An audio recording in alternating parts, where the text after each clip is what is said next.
meet that, but I think we ought to try to exceed it as well to make us sort of a sandbox where companies might say Canada's the place to try to innovate because they've created the kind of framework that really facilitates it. So to the moderator's point, which is what are the items that we can look for as a political agenda, I would like one of them to be, we suggest that we deal with this not just as a social policy issue, but considering that economic policy is so prime in terms of the government's focus right now, that we deal with it as a very serious industrial development issue as well.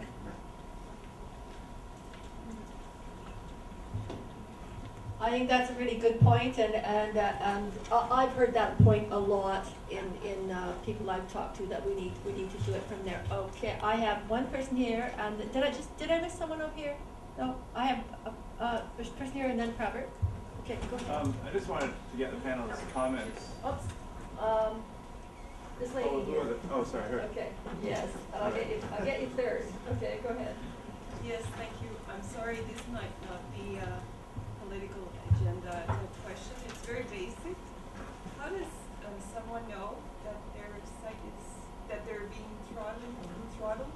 Or how does an ordinary internet user know?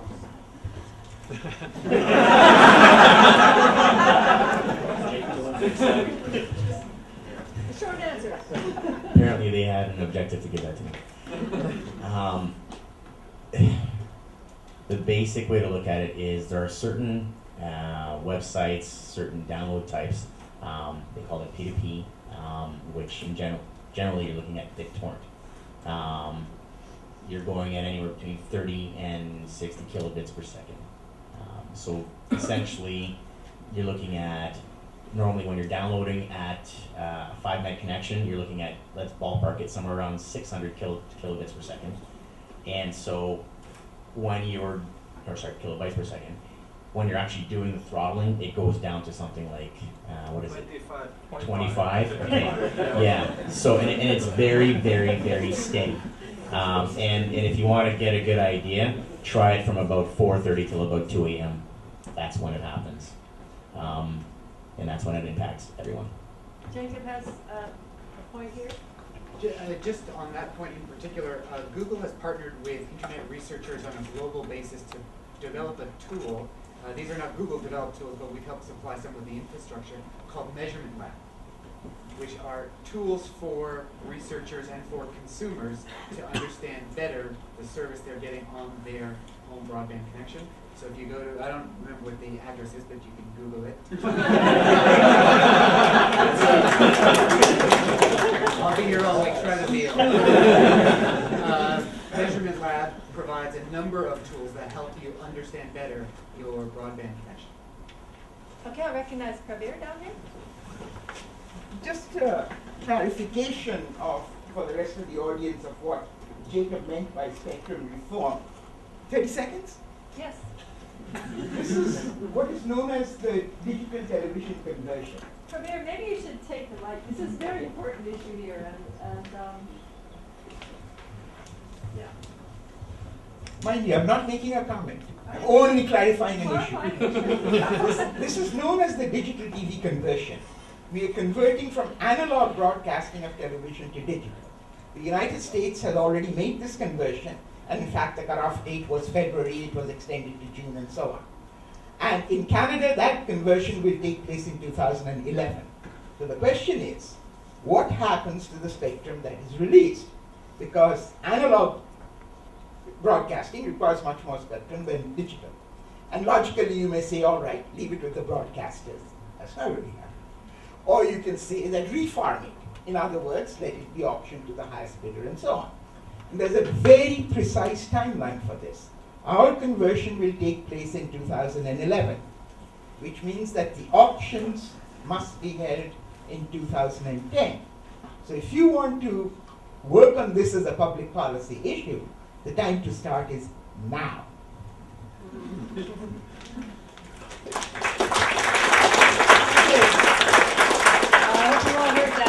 Notes on that, that's important. Okay, I have one person down here. Yeah. My main concern here is the monopolization issue by Rogers, Bell, etc.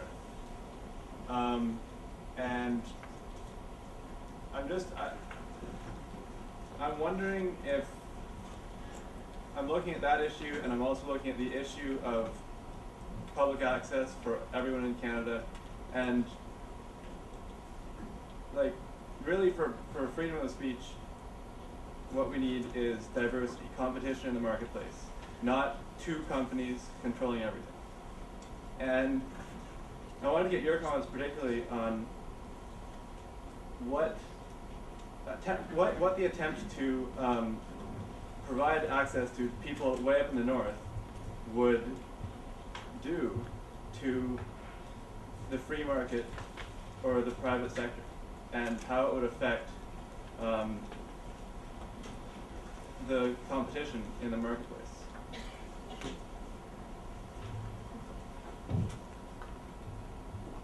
Right now, when it comes down to competition, everything's been kind of separated into different groups. So, so as to be able to create some kind of infrastructure. Up north, you've got, I think, still Northern Telecom, and I believe also Persona on the cable side. The only way to realistically go after this is to do one of two ways. Either invest in these companies to add more footprint, and then from there ensure that the legislation's in place and regulations are in place to ensure that they allow competition in. The alternative, it's been mentioned over in Toronto earlier this week, where you consider the possibilities of like some kind of a structural separation, where all of a sudden you have a provider in the background that isn't biased to its retail wing. So that would be one of two ways in my mind. And beyond investing in what's already there from an incumbent perspective, the structural separation is one of the other ways, but this is not a short decision at that point. The issue of competition is huge for two reasons. It's sort of, there's a real irony here. I mean, I feel like often in the House of Commons that some of the socialists who are talking about protecting the free market, because the only way you have a free market is if you have competition, and the only way you have competition is if you have rules so that the big guys don't squeeze out the little folks, and that's what's happening. That's what, that is one of the fundamental issues about throttling. They just hate the fact, they even say it, they hate the fact that they have any kind of competition at all. They don't want it.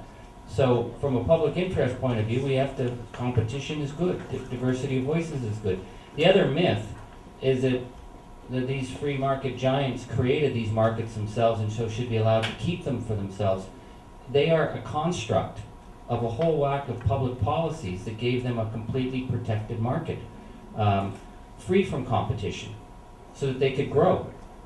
And when they reached a point where they grew so much, then we said, well, okay, now you've been able to grow because public policy was in place to keep out competition, and so you could grow that market. Now you're going to have some of the smaller players, and that's when they start to, whine. And it's the same in the broadcast industry, the broadcast side of it. It's the same on the telecoms, and that's again where we got to take this issue back. It's a public interest issue. We need the public interest protected, and that's why we have to engage our political leadership, and we have to engage each other to remind people that this is not just free market decisions in place.